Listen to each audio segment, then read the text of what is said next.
무너진 예루살렘 성전과 성벽을 건축하는 것, 재건하는 것은 모두 하나님이 계획하신 일이었습니다. 하나님께서는 그 일을 이루시기 위해서 계획하셨고 그 일을 위하여 하나님이 기뻐하시는 사람들을 부르셨고 결국 그 일을 이루십니다. 이 과정을 통하여 그 당시 유다 백성들에게 몇 가지 중요한 사실들을 그들은 깨닫게 되어집니다. 첫 번째로는 역사의 주권은 하나님께 있다라는 사실을 깨닫게 되어집니다. 성경적인 관점에서 역사의 주권이 하나님께 있다라는 뜻은 하나님께서 모든 상황과 역사에 대한 궁극적인 통제권과 결정권을 가지고 있다라는 말입니다. 예루살렘의 무너진 성벽 또 무너진 성전을 재건하기 위해서는 먼저 그들이 돌아와야 돼요. 이게 포로로 끌려갔던 유대인들이 예루살렘으로 돌아와야 합니다. 그러나 그것은 그들의 힘으로는 불가능한 일이었어요. 꿈에서나 상상할 수 있는 일이었습니다. 그러나 꿈과 같은 일이 일어납니다. 페르시아가 바벨론을 멸망시키고요. 그 페르시아의 왕 고레스 왕은 칙령을 내리죠. 우리 에스라 1장 1절입니다. 바사왕 고레스 원년에 여호와께서 예레미야의 입을 통하여 하신 말씀을 이루게 하시려고 바사왕 고레스의 마음을 감동시키심에 그가 온 나라에 공포도 하고 조소도 내려 이르되라고 기록하고 있습니다. 돌아가라는 겁니다. 특별히 중간 부분에 이렇게 기록하고 있습니다. 여호와께서 예레미야의 입을 통하여 하신 말씀을 이루게 하시려고. 그러니까 하나님의 계획을 이루시기 위해서 이방 왕의 마음까지도 누가 하나님이 관여하셨다라고 성경은 말씀하고 있다라는 겁니다. 무너진 성전을 재건하면서 또 무너진 성벽을 재건하면서 이 유다 공동체는 깨닫게 되어집니다. 역사의 주관자는 하나님이라는 사실을 깨닫게 되었다라는 겁니다. 우리도 깨닫기로 합니다. 역사의 주관자는 하나님이십니다. 두 번째로 그들은 하나님의 시간과 인간의 시간이 다르다라는 사실을 깨닫게 되어집니다. 우리 예레미야 25장 11절로 12절입니다. 이 모든 땅이 폐허가 되어 놀랄 일이 될 것이며 이 민족들은 70년 동안 바벨론의 왕을 섬기리라. 여호와의 말씀이니라. 70년이 끝나면 내가 바벨론의 왕과 그의 나라와 갈대아인의 땅을 그 제약으로 말미암아 벌하여 영원히 폐허가 되게 하되. 포로로 끌려갔던 유대 공동체가 하나님이 예레미야를 통하여 하신 말씀대로 70년 만에 귀환하게 되어집니다. 이것은 부인할 수 없는 역사입니다. 왜 하필 70년일까 궁금할 겁니다. 60년도 될 수 있고 50년도 될 수가 있어요. 근데 왜 하필 70년일까? 궁금하지 않습니까? 두 가지 주장이 있습니다. 첫 번째 주장은 그 여호수아 때 그 가나안 땅에 입성하게 되어지거든요. 그리고 가나안 땅에 입성한 후에 이스라엘이 바벨론에 의하여 멸망당합니다. 그 멸망해서 포로로 끌려갈 때까지 시간을 보통 490년 정도 계산하는 사람들이 있습니다. 490년. 그들은 이스라엘 백성들이 그 가나안 땅에 살면서 한 번도 그 율법 가운데 지키지 않았던 것이 있어요. 그것이 바로 안식년입니다. 이게 6년 다음 7년 때는 1년 동안 안식하는 그런 그 안식년을 지켜야 했었거든요. 근데 그럼에도 불구하고 그들은 한 번도 그 약속의 땅에서 안식년을 지키지 못했습니다. 그러니까 490년 동안 안식년을 한 번도 지킨 적이 없어요. 그러니까 7로 나눠 보면은 77에 49, 70년이 나옵니다. 70년. 그러니까 70년 동안 그들이 지키지 않은 거예요. 그래서 그 포로의 기간을 70년으로 산정했다라는 주장이 있다라는 겁니다. 역대하 36장 21절입니다. 이에 토지가 황폐하여 안식년을 누린 것 같이 안식하였으니 70년 동안에 이 안식이 안식하였더라. 이 땅이 안식하였더라. 여호와께서 예레미야의 입으로 하신 말씀이 이루어졌더라라고 기록하고 있습니다. 그러니까 안식년을 누린 거예요. 그러니까 욕심스럽게 이스라엘 백성들은 율법을 마땅히 지켜야 할 하나님의 백성임에도 불구하고 한 번도 안식년을 지키지 않았거든요. 그 70년 동안 이 땅을 쉬게 하셨다라는 얘기예요. 이게 곱하기 해보면 한 490년 나와요. 주장이에요. 두 번째 주장이 있습니다. 7은 거룩한 수거든요. 이 히브리어로 보면은 10은 완전한 수입니다. 그러니까 거룩을 이뤄 나가는 데 있어서 완전한 그 시간을 70년으로 산정했다라는 주장이 있다라는 겁니다. 그러니까 하나님께서 범죄한 이스라엘 백성들을 거룩해지는 시간, 그 충분한 심판의 기간으로 70년을 하나님께서 산정하셨다라는 주장입니다. 우리가 밥을 하더라도 뭡니까? 그냥 밥통에다 쌀만 꽂아놓으면 되는 게 아니잖아요. 시간이 필요하잖아요. 네, 시간이. 그렇게 그래서 하나님께서 그렇게 70년이라는 시간을 이렇게 정하지 않았느냐라는 그런 주장들이 있다라는 겁니다. 아무튼 그랬다라는 거예요. 이뿐 아니라 무너진 성전은 16년 동안의 방해와 4년의 건축을 통해서 20년 만에 성전이 건축되어지잖아요. 그 일에 함께 했던 많은 유다 공동체에서는 빨리 성전이 건축되어지고 자기의 삶 가운데 일상으로 돌아갔으면 하는 기대가 없었겠습니까? 그들은 끊임없이 그들의 시간을 구했을 거예요. 빨리 했으면 좋겠다.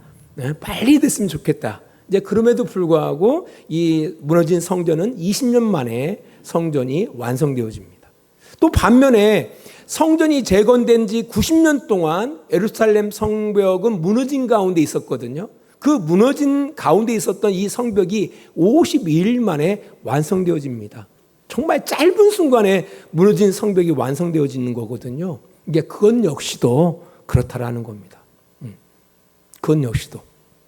그래서 이런 그 시간에 대한 그 내용들을 통해서 이 시간은 이제 사람들은 우리들의 시간을 하나님 앞에 구하잖아요.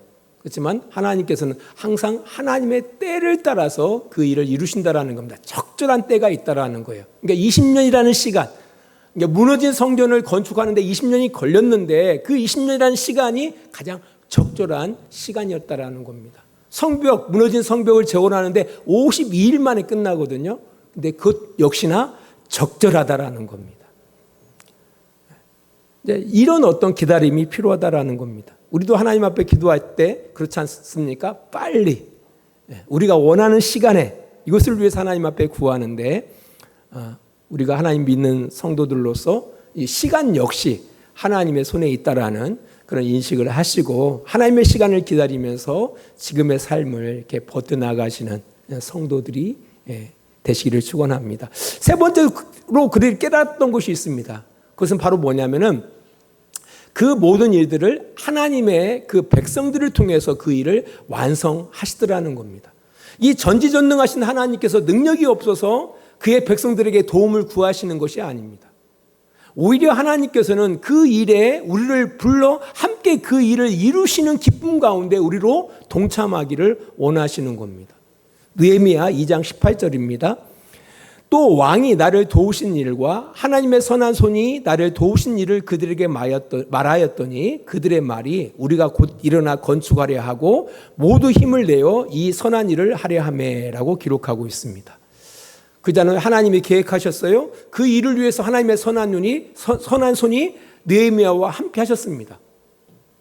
그러나 그 궁극적인 완성은 하나님께서는 그 백성들, 그의 택한 백성들의 손으로 이루기를 원하셨다라는 겁니다. 그 일에 동참하기를 원하셨다는 거예요. 그래서 그 일의 완성을 통해서 함께 기뻐하시기를 원하셨다라는 겁니다.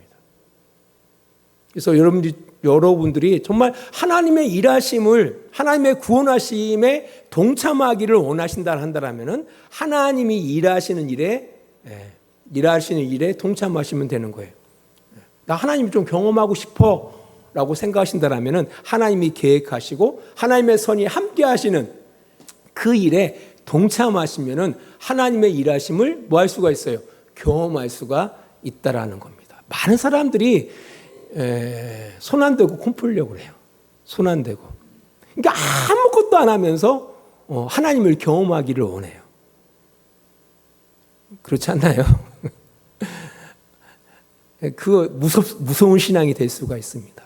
기도하면 다 되나요? 그럼 손은 누가 켜요? 정말 하나님을 정말 우리의 일상 속에서 경험하고 싶다고 경험하고 싶으신다면은, 경험하기를 원하신다라면은 하나님이 계획하신 일, 또 하나님의 손이 함께 하시는 그 일이 있거든요. 그 일 가운데 뭐 하시면 돼요? 그 일 가운데 동참하시면 되는 거예요. 동참하시면 뭘 경험할 수 있다고요? 하나님의 일하심을 경험할 수가 있다라는 겁니다. 저는 우리 주양교회 성도들이 그러기를 축복합니다. 그러기를 축복합니다. 하나님은 먼데 계시지 않아요. 우리의 지극히 가까운 곳에 거하시고요. 그 속에서 하나님의 선한 일을 행하시고 계시거든요. 그 일에 끊임없이 동참하십시오. 우리가 할 수 있는 영역 내에서, 힘 내에서. 그때 여러분은 하나님의 일하심을 경험하게 될 겁니다. 우리 이남송께서 찬양한 내용 가운데 이런 고백이 있어요. 보라 하나님의 구원을, 보라 하나님의 능력을, 너희를 위하여 싸우시는 주의 손을 보라. 이 내용이 어떤 내용이냐면은 뒤에서는 바로의 군대가 쫓아오고요. 앞에는 홍해가 가로막아져 있는 상황 가운데에서 그들이 불안에 떨죠. 그때 모세가 그들에게 외친 메시지입니다. 외친 메시지. 그러니까 모세와 함께하지 않고서는, 그러니까 하나님의 계획과 하나님의 선한 손이 이스라엘과 모세와 함께하고 있잖아요. 그 가운데 있을 때 함께 동참할 때 그걸 볼 수가 있는 거예요. 하나님의 구원을 볼 수가 있고요. 하나님의 능력을 볼 수가 있고요. 우리를 위하여 싸우시는 하나님의 손을 볼 수가 있거든요. 근데 거기는 있지 않고 딴 데에서 놀고 있으면서 하나님 구원을 보여주세요. 하나님의 능력을 보여주세요. 공불이라고 그래요. 공불. 그렇다라는 겁니다. 아무튼 무너진 예루살렘 성벽과 불탄 성문을 재건하는 데는 너무 짧게 걸리죠. 52일 만에 그 공사를 마무리합니다. 공사의 규모로 볼 때 뭐 성전 재건과 단순하게 비교하기는 힘들어요. 이게 무너진 성전을 재건하는 데는 4년 걸렸거든요. 근데 성벽은 52일 만에 끝냅니다. 훨씬 적은 시간이 걸린 건 분명해요. 근데 그렇다고 해가지고 순풍에 돛단 듯이 그렇게 쉽게 이루어진 것은 아닙니다. 성벽을 재건하는 과정 속에서도 외적으로 내부적으로 수많은 일들이 있었습니다. 이제 그럼에도 불구하고 이 과정이 참 잘 진행되어져서 완성되어지는데요. 그 완성의 과정 속에서 우리에게 전달하는 중요한 메시지들이 있어요. 그 첫 번째로 바로 뭐냐면은 이 일에 유다 공동체가 모를 힘을 합했기 때문에 이 일이 가능했다라는 겁니다. 다시 한번 느헤미야 2장 18절을 보도록 하겠습니다. 또 그들에게 하나님의 선한 손이 나를 도우신 일과 왕이 내게 이른 말씀을 전하였더니 그들의 말이 일어나 건축하자 하고 모두 힘을 내어 이 선한 일을 하려 하매. 여기 보니까 모두라는 단어가 있습니다. 모두 힘을 합했기 때문에 이 일이 가능했다라고 이야기하고 있습니다. 그렇다고 해서 이런 오해는 하지 마세요. 그 당시 유다 공동체 모두가 이 일에 협력했던 건 아닙니다. 여기서 이 모두라는 것은 있고 없고를 떠나서 남녀노소를 떠나서 이 일에 함께했다라는 의미지 그 당시 귀환한 유다 공동체 모두가 이 일에 협력했다라는 뜻은 아닙니다. 우리 느헤미야 3장 5절 말씀을 잠깐 보겠습니다. 느헤미야 3장 5절입니다. 그 다음은 두고와 사람들의 중수하였으나 그 귀족들은 그들의 주인들의 공사를 분담하지 아니하였으며. 이 두고와 사람들은 그들이 해야 할 것들을 측량은 했어요. 근데 함께하지는 않았다라는 겁니다. 이 두고와 사람들은 유다족 속의 사람들이었거든요. 그러니까 모두라는 단어를 오해하지 마세요. 모두라는 단어를 오해하지 마십시오. 이게 남녀노소 가릴 것 없이 빈부귀천 가릴 것이 없이 이 일에 동참했다라는 겁니다. 왜? 우리 2장 18절 뒤에 보면 이런 말씀이 있어요. 이 선한 일을 하려 하매. 선한 일로 여겼기 때문에 그랬다라는 겁니다. 선한 일로. 이 일을, 그러니까 무너진 성벽을 건축하는 이 일을 선한 일로 여겼다라는 겁니다. 이 선한 일이라는 것은 우리가 좀 애매모호해요. 이게 새번역 성경에서는 이렇게 번역하고 있어요. 보람찬 일. 이게 보람찬 일로 여겼다라는 겁니다. 이게 이 보람이라는 것은 순수 한글이잖아요. 어떤 일을 한 뒤에 얻어지는 좋은 결과나 만족감, 자랑스러움, 자부심을 갖게 해주는 일을 말합니다. 어떤 일을 했을 때 이게 만족감이 있고요, 자랑스러워요, 자부심, 이럴 때 느껴지는 것이 바로 보람입니다. 이 선한 이것을 그렇게 여겼다라는 겁니다. 우리가 언제 자부심이 느껴지고 자랑스러움이 느껴질까요? 이것은요, 이게 돈 거래로는 느껴지지 않는 겁니다. 돈 거래로 느껴지지 않는 거예요. 이 보람이라는 것은. 그럼 언제 느껴지느냐라고 할 때, 타인을 도울 때, 그리고 자기의 노력이나 존재가 타인들로부터 긍정적인 영향을 미쳤다는 인정과 감사를 받을 때 뭘 느낀다고요? 보람을 느낀다라는 겁니다. 이게 돈으로 살 수 있는 게 아니에요. 이것은 돈으로 거래할 수 있는 것이 아닙니다. 무너진 성전은 20년 만에 건축되어졌어요. 하지만 90년 이상 수치스럽게 흉물로 성벽이 방치되고 있었다라는 겁니다. 이제 그 일에 대해서 그 유다 공동체에서 이제 느헤미야가 와서 이게 무너진 성벽을 재건하자라고 했을 때 그 일을 어떤 것으로 보람찬 일로 여겼다라는 겁니다. 자기에게는 이익이 안 돼요. 자신들에게 돈이 안 돼요. 그럼에도 불구하고 그 일에 동참하는 것을 자랑스러움으로, 자부심으로 느꼈다라는 겁니다.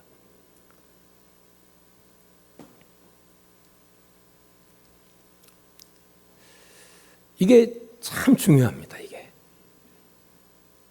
이 일을 보람찬 일로 여긴 사람들이 그 일에 동참했던 거예요. 우리 느헤미야 4장 6절을 보겠습니다. 이에 우리가 성을 건축하여 전부가 연결되고 높이가 절반에 이르렀으니 이는 백성이 마음 들여 일을 하였습니다. 여기 보니까 마지막 부분 마음 들여 일을 하였습니다. 일할 마음이 있었다라는 얘기예요. 일할 마음이 막 동했다라는 거예요. 돈도 안 나와. 오히려 힘들어. 낮에는 일해야 하고 밤에는 경비를 서야 하고. 돈도 안 돼요. 자기의 도움이란 건 직분반이도 없어. 그럼에도 불구하고 일할 마음이 있었다라는 겁니다. 자부심이 됐다라는 거예요. 자부심. 요즘 사회에 가장 부족한 부분이 이 부분이에요. 여러분들 누군가를 이렇게 섬기고 이렇게 하는 것을 통해서 자부심을 느끼십니까? 이런 경험이 너무 작아요. 우리는 다 돈이 되는 일만 하거든요. 항상 주판을 돌려요. 이게 돈이 될까 안 될까?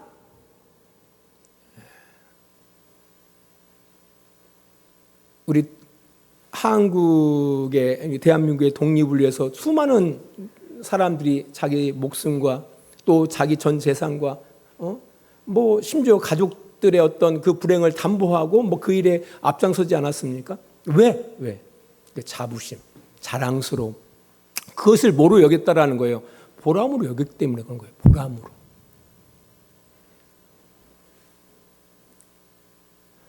그래서 성경은 말합니다. 이 성벽 재건에 대해서 제사장, 네윗사람, 상인, 여자 할 것 없이 끈히 이 일에 그들이 동참했다라는 거예요. 그렇게 일하고 싶었다라는 겁니다. 그리고 자기 집 맞은편에 있는 그 부분을 갖다가 자기가 감당해야 할 일로 생각하고 그 성벽 재건에 참여했던 겁니다. 자발적으로 동참했다라는 겁니다.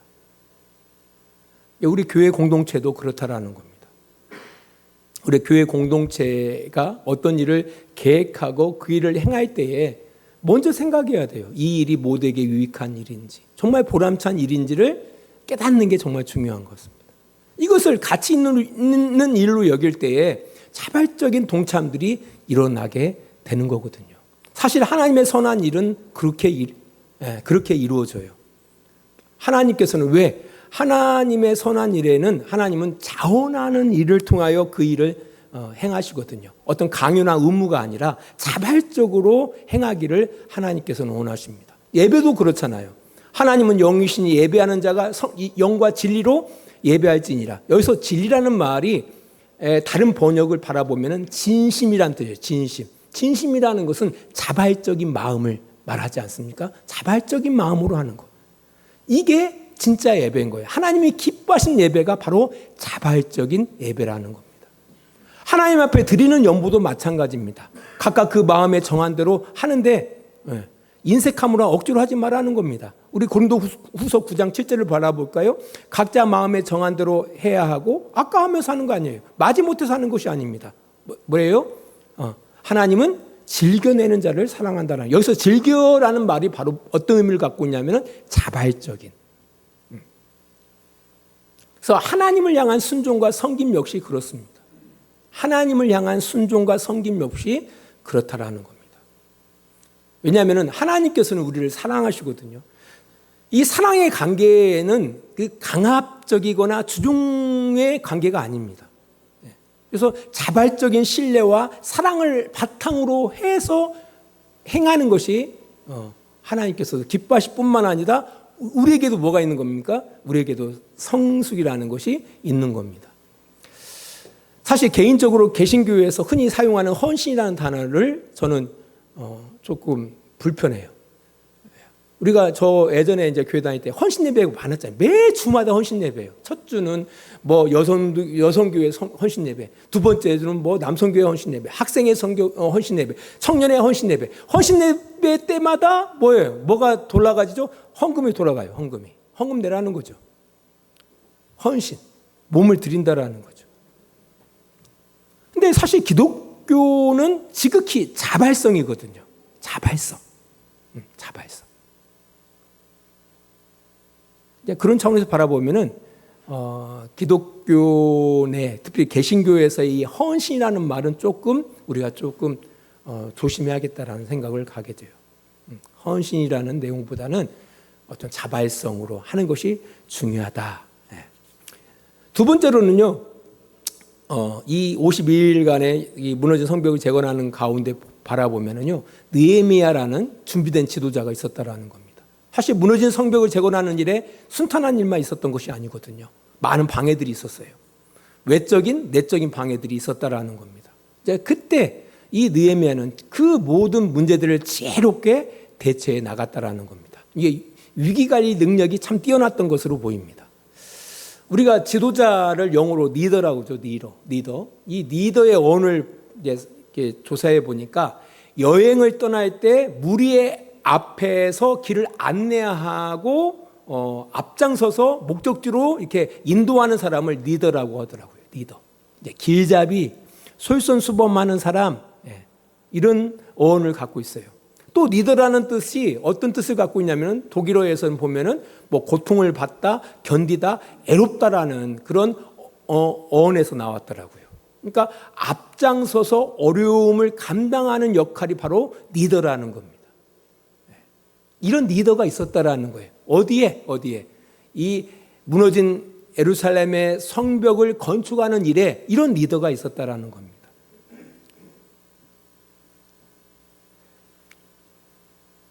우리 가정에도 이런 리더가 필요하죠. 앞장서서 어려움을 한 몸으로 감당해 나가는 그런 리더가 가정에 꼭 필요하지 않습니까? 그죠? 고통을 견디고 애롭지만 버티고 이런 리더가 가정에 꼭 필요하죠. 그런 가정은 절대 무너지지 않습니다. 또 앞장서서 솔선수범하는 그런 모습을 가진 리더가 필요한 거죠. 뭐 가정뿐입니까? 교회 공동체도 그렇죠. 저는 기대하기는 우리 주양교회 공동체도 그런 리더들이 많이 일어나기를 원합니다. 이곳에서 정말 이 사회에 이런 리더들이 키워가는 그런 이런 교회 공동체가 됐으면 좋겠어요. 마지막으로 일의 완성도 중요하지만 이 일을 통해서 그들은 하나님을 알게 됩니다. 심지어는 방해하는 이들이 하나님을 알고 두려워합니다. 느헤미야 6장 16절입니다. 우리의 모든 대적과 주위에 있는 이방 족속들이 이를 듣고 다 두려워하여 크게 낙담하였으니 그들이 우리 하나님께서 이 역사를 이루신 것을 아미니라. 여기 보니까 모든 대적과 주위에 있는 이방 족속들이 이를 듣고 다 두려워해요. 그리고 낙담합니다. 낙심해버려요. 왜? 우리 하나님께서 이 역사를 이루신 것을 그들이 알았다라는 겁니다. 그러니까 이 유다 공동체가 믿고 신뢰하는 그 하나님이 살아서 역사하는 하나님이시구나. 이걸 그들이 안 거예요. 이제 수많은 방해 공작을 통해서도 계속 가서 결국 완성시키는 그런 그 결과물을 통해서 이들은 깨닫게 되어집니다. 아, 정말 하나님이 살아계시는구나. 두려운 거예요. 두려운 거예요. 그러니까 당연히 하나님이 그들을 보호하시니까, 그래 누구를 두려워할까요? 유다 공동체를 두려워하는 거죠. 누가 보호하시니까? 하나님이 보호하시니까. 제가 이 보호자라는 게 얼마나 중요한지를 최근에 많이 깨달았어요.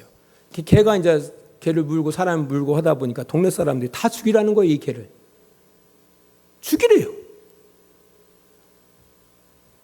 어떻게 죽여요?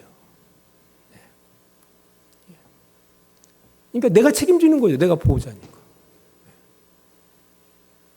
사고는 개가 쳤는데 책임은 내가 져야 돼.